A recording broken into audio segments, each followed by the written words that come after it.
Assalamualaikum semuanya. Pada hari ini, Bapak akan membawakan materi kemagnetan yang terdapat pada KD memahami dasar-dasar listrik pada keahlian teknik otomotif. Halo anak-anak, Bapak akan membahas materi mengenai kemagnetan. Mohon anak-anak untuk menyimak materi ya dengan seksama karena pada materi akan ada soal yang harus dikerjakan anak-anak.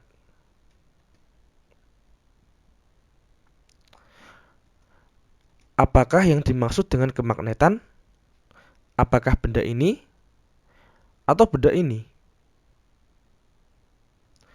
Salah satu fungsi utama dari kelistrikan adalah menimbulkan kemagnetan.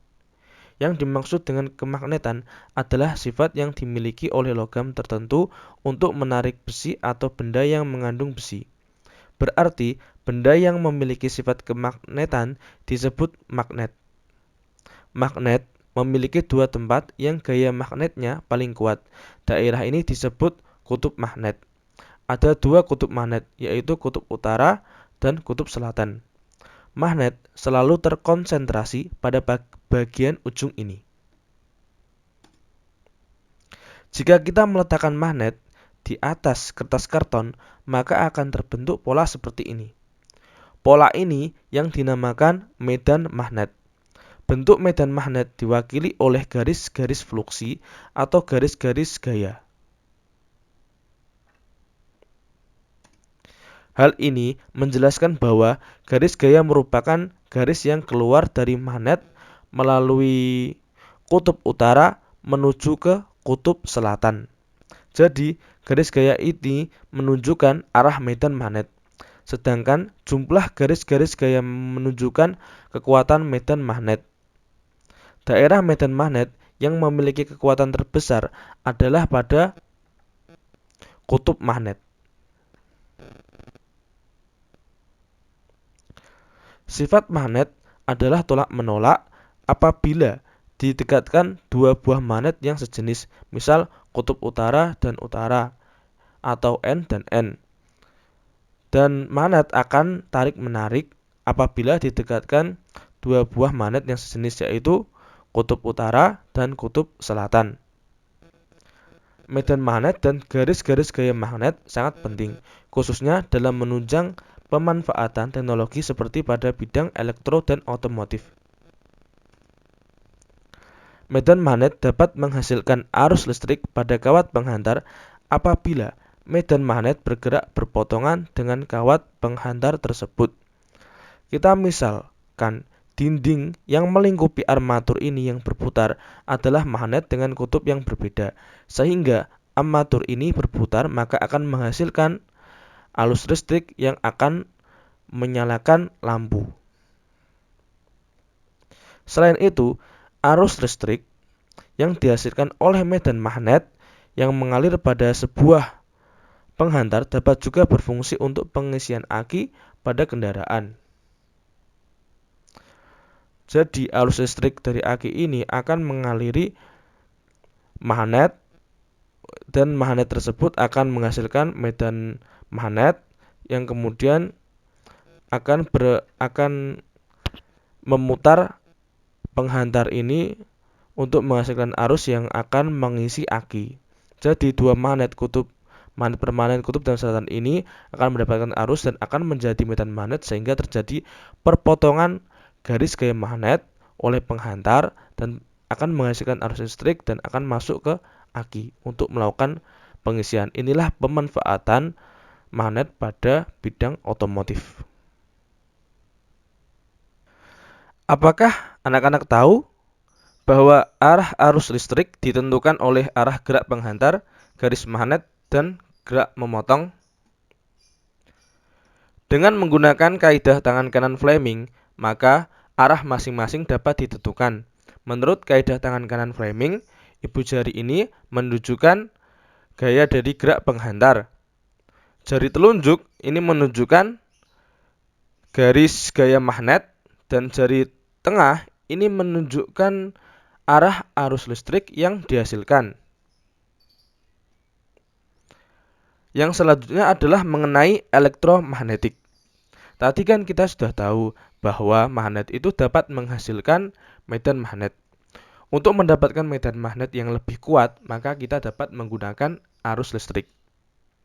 Dengan menggunakan gulungan kawat yang dililitkan pada sebuah inti besi, maka akan menghasilkan medan magnet yang sangat kuat. Hal ini bisa kita sebut dengan elektromagnetik. Keelektromagnetan dihasilkan ketika sebuah arus listrik mengalir melalui sebuah konduktor sederhana seperti sepotong kawat atau inti besi ini, maka akan menghasilkan sebuah medan magnet. Yang selanjutnya adalah induksi magnet. Listrik itu dapat dihasilkan dengan induksi magnet anak-anak. Induksi magnet terjadi ketika konduktor digerakkan melalui jalur flux magnetik atau ketika garis flux magnet bergerak melintasi sebuah konduktor. Beda potensial ini bangkit di antara ujung konduktor dan tegangan ini akan diinduksikan. Tegangan ini hanya muncul ketika konduktor atau medan magnet ini bergerak. Baiklah anak-anak, untuk memahami mengenai induksi magnet, kali ini Bapak akan melakukan simulasi di dalam virtual lab. Kan tadi Bapak sudah menerangkan bahwa induksi magnet adalah pembangkitan arus listrik ketika sebuah konduktor digerakkan dalam sebuah kawat penghantar. Kita bisa melihat bahwa ini adalah sebuah magnet. Jika kita diamkan, maka tidak akan ada arus listrik yang bangkit, lampu akan mati dan tegangan jarum ini tidak akan bergerak. Namun jika kita gerakkan konduktornya, maka akan terjadi pembangkitan arus listrik, yaitu lampu dapat menyala dan tegangan ini akan bergerak. Jika kita gerakkan seperti ini, semakin cepat geraknya, maka akan semakin besar lampu untuk menyala.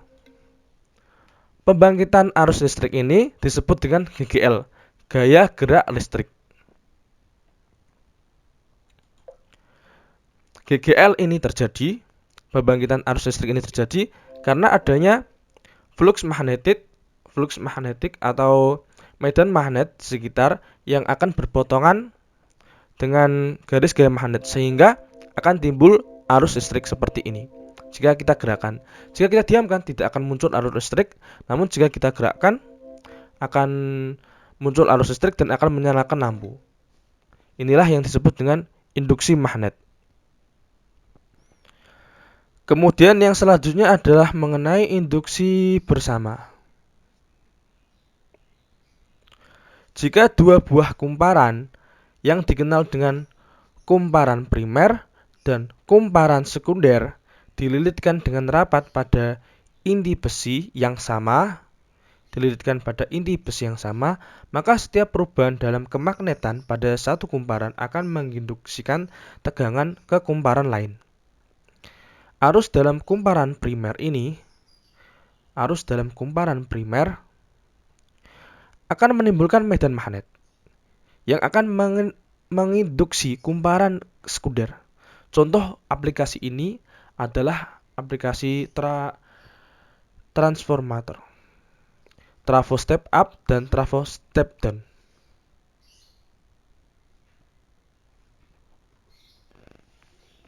Aplikasi kemagnetan ada pada sistem starter dan pada sistem pengisian.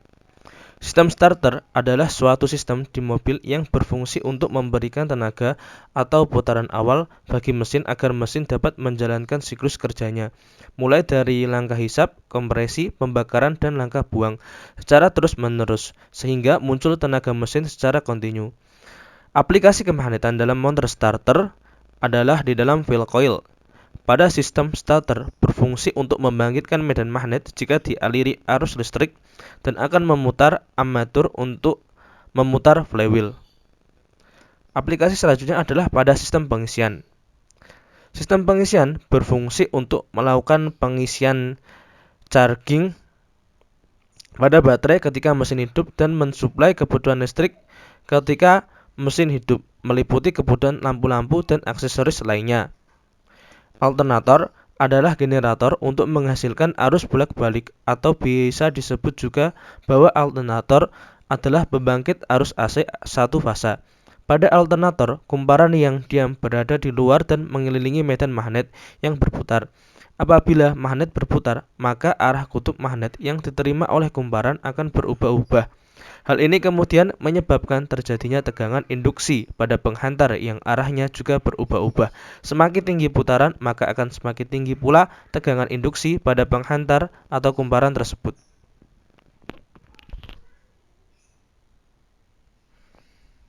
Baiklah, yang berikutnya adalah silakan anak-anak masuk ke Edmodo, login ke Edmodo menggunakan akun masing-masing dan kemudian mengerjakan kuis yang Bapak berikan. Kuis ini terdiri dari 5 soal, soal urian, waktu pengerjaannya 20 menit dan batas waktunya itu hari ini.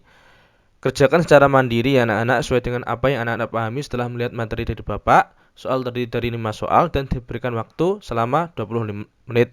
Selamat mengerjakan anak-anak.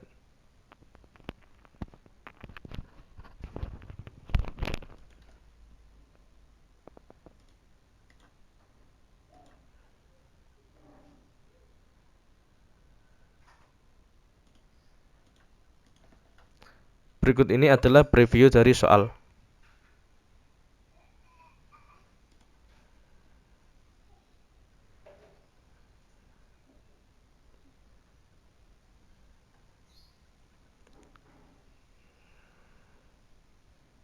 Jelaskan apa yang dimaksud dengan kemagnetan.